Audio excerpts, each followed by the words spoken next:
As the great philosopher Khalil Gibran once said, tenderness and kindness are not signs of weakness and despair, but manifestations of strength and resolution.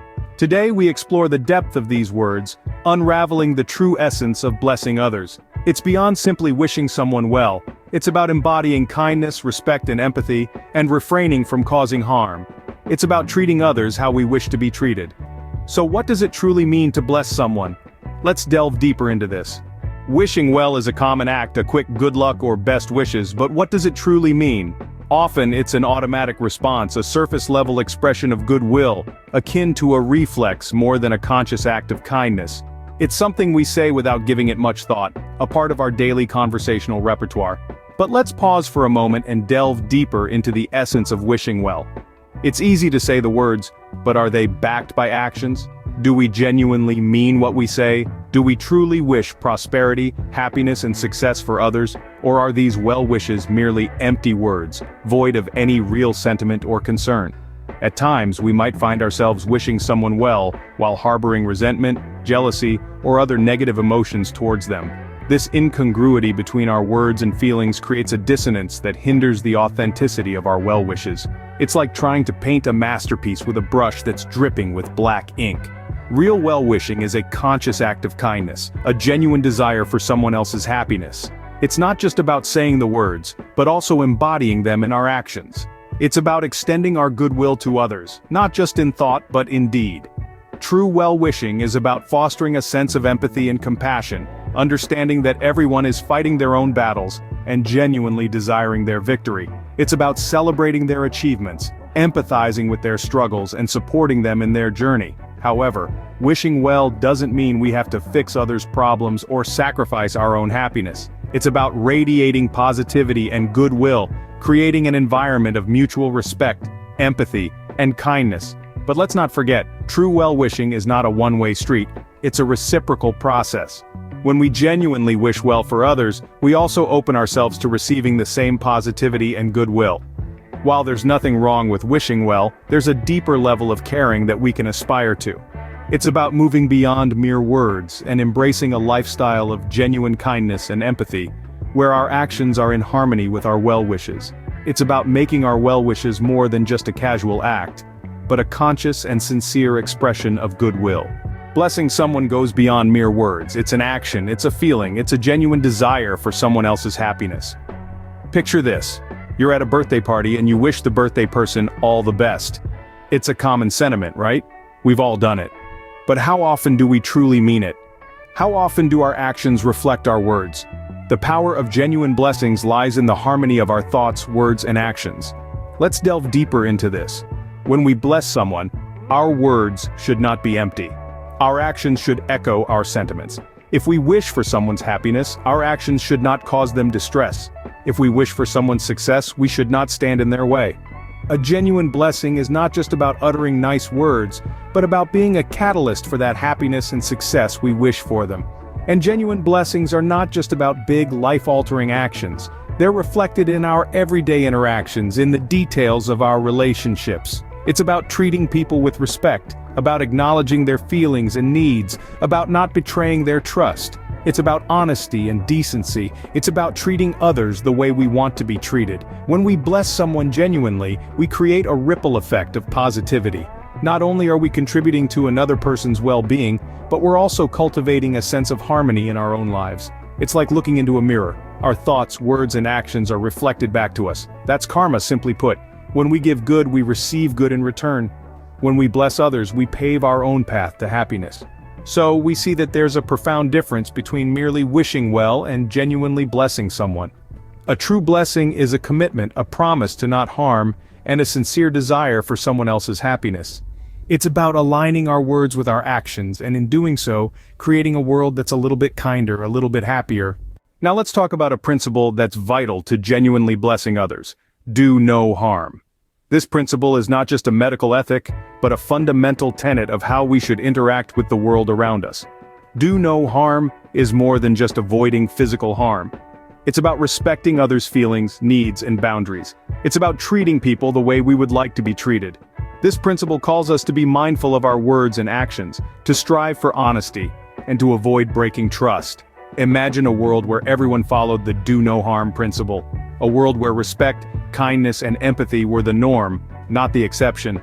This is the kind of world we help create when we genuinely bless others. But how does this principle relate to blessing others? Well, if we are causing harm, even unintentionally, we are not truly blessing them. We might be wishing them well, but our actions might be telling a different story. For instance, if we wish someone success, but then spread harmful gossip about them, we are not adhering to the do no harm principle. Our words of blessing become hollow. They lose their power.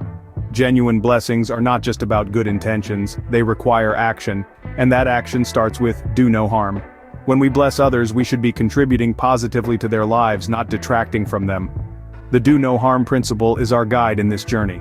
It helps us ensure our blessings are rooted in respect, love, and goodwill. It reminds us that to bless someone isn't just about saying the right words, it's about creating a positive impact. It's about fostering a culture of kindness and respect. When we follow the do no harm principle, we set ourselves up for a life of harmony. We become a source of positivity, not just for ourselves but for everyone we interact with. Our actions become a mirror, reflecting our intentions, and karma rewards us abundantly. So to truly bless someone, we must first ensure we do no harm. When we care about the well-being of others, we pave our own path to happiness, and that's a path worth walking. So, how can we apply this do no harm principle in our everyday lives? Well, let's start with our daily interactions. Perhaps you're in a group and someone is being talked about negatively. Instead of joining in, you could steer the conversation to a more positive topic.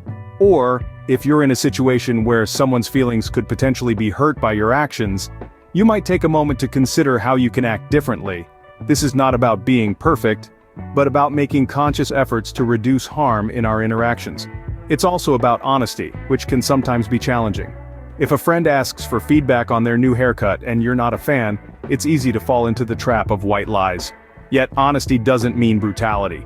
It's about finding a tactful way to express your thoughts without causing unnecessary harm. In our professional lives too, the do no harm principle can be a guiding light. Whether it's giving credit where it's due or being mindful of the impact of our decisions on colleagues, this principle nudges us towards fairness and respect. Now, what about when we're on the receiving end of harm? It's not always easy to respond without causing further harm. But here, the do no harm principle reminds us to respond with grace and understanding, rather than anger or retaliation. And what are the benefits of practicing this principle? Well, for starters, it helps create a more harmonious environment around us. It fosters trust and respect in our relationships. And it cultivates a sense of peace within us, knowing we're making efforts to be a positive force in the world. But more than that, it's about karma. Remember, karma is simply the reflection of our actions. So when we practice do no harm, we're setting the stage for positive returns. It's like planting a seed of goodwill that will eventually grow and bear fruit. By practicing do no harm, we not only bless others, but also ourselves. Let's remember this as we go about our daily lives, striving to be a force of good in the world. When we genuinely bless others, it creates a ripple effect. Imagine tossing a stone into a still pond. The impact of the stone sends out ripples, spreading outwards, touching every part of the water's surface. Similarly, when we bless others with genuine kindness and goodwill, we send out ripples of positivity that touch lives far beyond our immediate sphere. It's a powerful concept, isn't it? The beauty of blessing others is that it doesn't just stop at the person we directly interact with. It goes beyond them, influencing their actions, attitudes, and in turn inspiring them to bless others. It's like a chain reaction of goodness, a domino effect of positivity that can reach corners we might never even know about. But there's more to it than just the impact on others. Let's talk about karma for a moment. You've probably heard the phrase, "What goes around comes around." It's an ancient principle suggesting that our actions, whether good or bad, will eventually return to us in some form. When we bless others, when we put out positivity, kindness, and love into the world, we're essentially setting up a positive karmic reaction for ourselves.